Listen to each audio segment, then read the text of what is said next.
Assalamualaikum warahmatullahi wabarakatuh. Selamat pagi, selamat siang, selamat sore, selamat malam. Hello my friend, apa kabar kalian hari ini?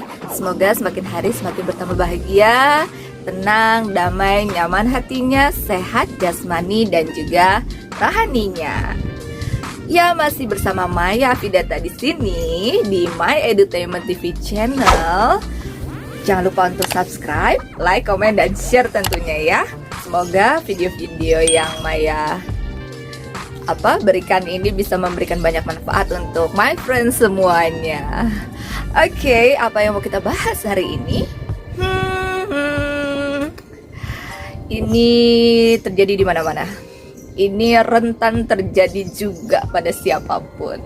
Apalagi kalau bukan perselingkuhan. Kenapa sih ada perselingkuhan?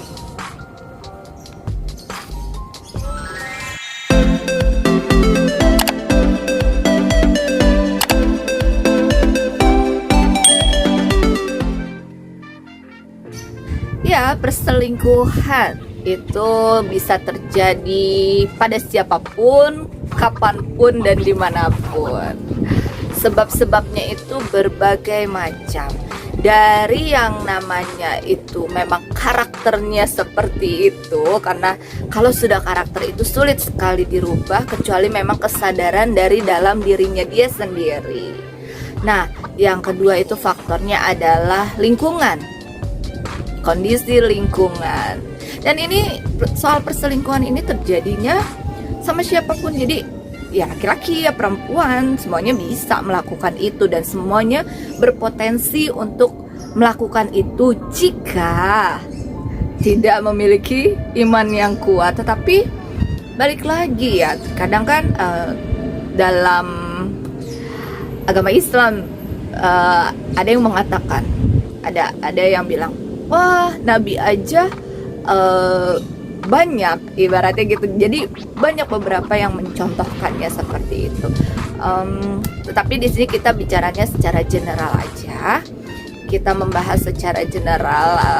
Kalau dibilang kurang iman, itu ya kembali lagi kepada pribadi masing-masing. Apa visi dan tujuannya itu apa? Di sini kita kasus seperti ini kita harus melihat faktor penyebabnya itu apa dulu.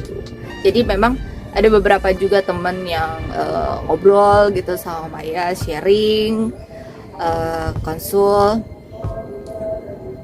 mengenai masalah perselingkuhan ini. Dan kembali lagi kita harus melihat dulu titiknya ada di mana dulu, baru kita bisa memberikan pandangan-pandangan atau masukan-masukan lah ya. Kalau akhirnya endingnya nanti itu kan semua berjalan dengan waktu, dengan seiring waktu maksudnya, dengan pengalaman atau apa yang dihadapi di kemudian harinya. Jadi kalau untuk yang pada konsul cerita ke Maya, yang paling Maya memberikan saran atau solusi aja bagaimana. Yang pastinya sih harus menguatkan diri kita menyadari diri kita dulu. Kalau memang ternyata itu adalah sebuah karakter yang sulit untuk dirubah ya, kembali lagi ke kitanya kuat atau tidak. Kalau misalnya kitanya nggak kuat, ya sudah, mau berakhir. Kalau misalnya kitanya kuat, kita percaya kepada Allah dan kita minta kekuatannya dari Allah, insya Allah semuanya akan berjalan dengan baik. Semuanya akan dimudahkan sama Allah, apapun itu takdirnya, apapun itu kejadiannya nanti, tapi kita pasrahkan semuanya. Nah, di sini kita akan membahas faktor-faktor penyebabnya. Kalau untuk cowok, kan semuanya bisa saja ya, bisa cowok, bisa cewek. Perselingkuhan itu bisa terjadi sama cowok sama cewek ya. Biasanya kalau cowok itu dia lebih ke tidak mampu untuk menahan hawa nafsu. Lihat yang bening dikit, lihat yang muda dikit, lihat yang kece, yang seksi langsung gitu. Lebih ke arah sana. Pasti pertama kali yang dilihat seperti itu. Hayo para laki-laki, ngaku-ngaku. Nggak mungkin lah kalau nggak lihat yang bening-bening gitu. Pasti ada ketertarikan karena ada sebuah daya tarik dari lawan jenisnya itu. Nah, kalau yang perempuan biasanya terpicu karena faktor ekonomi biasanya ya, karena mungkin tidak merasa tercukupi, kemudian dia curhat dengan lawan jenisnya, yang kemudian akhirnya lawannya itu bisa memenuhi kebutuhannya dan ada rasa ketertarikan, akhirnya terjadilah perselingkuhan. Jadi lebih ke situ biasanya kalau cowok itu karena hawa nafsu ya, karena hasratnya. Kalau yang perempuan lebih biasanya karena ekonomi. Selanjutnya apa? Selanjutnya di subscribe dulu ya channel My Edutainment TV channel ini, like, comment, dan share ke teman-teman yang lain. Oke, kita langsung lanjut ke selanjutnya, tanda-tandanya kenapa terjadi perselingkuhan. Nah, kalau ini ada 6 poin yang Maya catat, sebab-sebab atau kenapa sampai terjadi masalah perselingkuhan. Yang pertama adalah kurangnya komunikasi, sehingga sering terjadi kesalahpahaman. Jadi hubungannya menjadi tidak harmonis lagi ya kalau kita jarang berkomunikasi atau tidak berkomunikasi dengan baik. Jadi kalau my friends sedang berada dalam kondisi yang komunikasinya lagi agak kurang baik dengan pasangan, lebih baik mulai memperbaiki diri, coba untuk ya pertama-tama mungkin bercanda-bercanda, ajak bercanda aja dulu, ngobrol-ngobrol santai aja dulu, nggak usah dikulik-kulik dulu. Kamu kenapa sih begini, kok kamu nggak mau ngomong sih sama aku? Nggak usah, udah ajak ngobrol dulu, ajak bercanda dulu, siapin minuman, cemilan 10-11 gitu untuk membangkitkan pasangan kamu untuk mau ngobrol lagi. Nah, yang kedua, bosan. Ya, itu dia tadi, jadi kurang komunikasi. Mungkin karena bosan ya, aduh hubungannya gini-gini aja, aduh bete deh, aduh kok stuck ya di sini aja. Oh, kalau gitu coba deh kalian bikin kegaduhan sedikit, bikin kalau ini ya yang poin kedua ya, kalau yang tadi kan kurang perhatian, jadi kalian butuh untuk ngobrol lagi. Yang kedua ini coba bikin misalnya surprise, keprank sedikit-sedikit supaya ada sesuatu yang beda. Atau kalau misalnya kalian nggak romantis atau kurang romantis, nggak apa-apa sedikit berakting, sosok romantis dikit lah. Romantis itu nggak mesti harus kita candlelight dinner, enggak. Misalnya cukup dengan dia lagi nonton TV, coba aja kamu cium pipinya atau keningnya, atau kamu deketin dia, manja-manja sedikit. Itu pasti akan membuat dia kaget, yang kemudian dia kenapa nih. Nah, udah kamu di situ mulai beraksi aja, maksudnya mulai bercanda-candain kayak gitu. Jadi nggak bosan, nggak begitu aja gitu. Atau kalau misalnya kamu orangnya memang ceria seperti itu, yang suka iseng jahil seperti itu, kamu bisa tiba-tiba yang diem aja, bikin dia bertanya-tanya. Ada sesuatu yang bisa membongkar kebosanannya supaya lebih bergairah lagi hubungan kalian. Nah, yang ketiga ini buat yang LDR ya, yang long distance relationship. Ada rasa kesepian, jadi iseng. Nah, itu tuh balik lagi yang tadi, nggak kuat iman, dari mulai rasa kesepian, iseng, akhirnya timbullah perselingkuhan. Aduh, kok sepi ya. Terus ada perhatian dari lawan jenisnya, mulailah terjadi hal-hal yang tidak mengenakan itu. Makanya dasari dengan iman yang kuat. Ingat yang di rumah, ingat pasangan, ingat anak.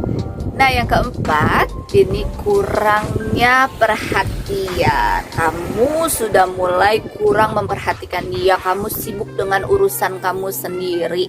Jadi dia merasa dicuekin, akhirnya dia bosan, akhirnya dia mencari perhatian di tempat lain. So, makanya tips tadi itu tuh yang tiba-tiba kamu cium aja pasangan kamu gitu kan, dia lagi nonton TV atau dia lagi kerja di laptopnya atau apalah, kamu buat kejutan-kejutan ringan seperti itu.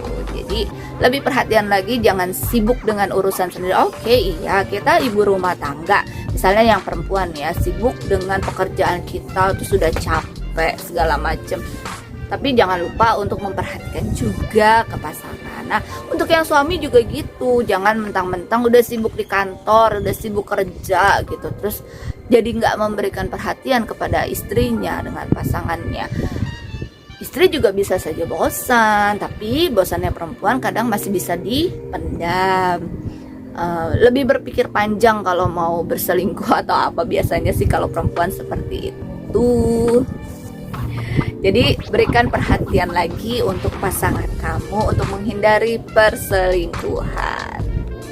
Nah, yang kelima ini biasanya, dan ini tidak selalu juga, anak-anak korban dari broken home. Mungkin mereka mempunyai rasa balas dendam atas keadaan yang pernah dia alami. Tapi itu sebenarnya tidak semua juga, karena ada yang lebih mengarahkan dirinya untuk aku dari keluarga broken home, mama papaku berpisah karena ini itu, aku nggak mau keluargaku hancur. Ada juga yang berpikiran seperti itu, tetapi ada juga yang berpikiran jadi dendam gitu loh, jadi sakit hati atas lawan jenisnya, itu juga ada. Jadi kembali lagi yang tadi saya bilang, semua memang harus dilihat titik awalnya itu dari mana dulu. Kalau dokter ya diperiksa dulu ya, kalau konsultasi ya kita harus ngobrol dulu, harus sharing dulu apa sih sebenarnya poin penyebab terjadinya perselingkuhan itu dari mana. Nah, yang keenam, merasa tidak dihargai. Jadi apa yang sudah kamu lakukan, misalnya laki-laki pekerjaan tapi udah banting tulang cari uang ya, cari penghasilan untuk kemana-mana, tapi istri di rumah masa cuma segini, kebutuhannya kan banyak, ini itu. Iya betul, kebutuhan memang banyak, tapi balik lagi dikomunikasikan, dibicarakan, untuk saling menghargai juga seperti itu. Nah, istri juga jangan, aku udah capek di rumah gini-gini gitu-gitu, tapi dikomunikasikan juga, dikembalikan, diomongin, diobrolin, aku juga habis ngerjain ini itu, aku juga harus mengatur, memanage keuangan yang memang pas. Jadi berdua harus komunikasi untuk saling menjaga hubungan, karena pernikahan itu hal yang harus memang dijaga, menjaga keharmonisan keduanya itu seumur hidup sampai akhir hayat, karena kan kita dalam pernikahan juga sudah berjanji untuk bersatu selamanya. Jadi itu sesuatu yang memang harus dijaga. Komunikasi dan komunikasi kedua belah pihak itu sangat penting. Ada lagi yang perempuan nih, coba kalau misalnya suaminya pulang kerja, jangan tiba-tiba nyerocos marah-marah gitu. Lebih baik dikontrol juga emosinya. Laki-laki juga begitu, jangan mentang-mentang stres dengan pekerjaannya terus seenak-enaknya marah-marahin istrinya, marah-marahin yang ada di rumah. Karena kita harus sama-sama melihat bahwa keduanya mempunyai peran yang saling mendukung. Oke, my friend, itu sedikit saran dan tips dari Maya tentang tanda-tanda perselingkuhan. Kenapa terjadi perselingkuhan? Semoga ini dapat bermanfaat untuk my friend semuanya. Kita sama-sama untuk introspeksi diri, untuk melihat lagi ke dalam diri kita dan berbuat lebih baik lagi. Ingat, terapi menyatukan hati, pikiran, dan perasaan agar terus positif. Salam damai, namaste dari Maya Rahayu. Wassalamualaikum warahmatullahi wabarakatuh. Bye-bye.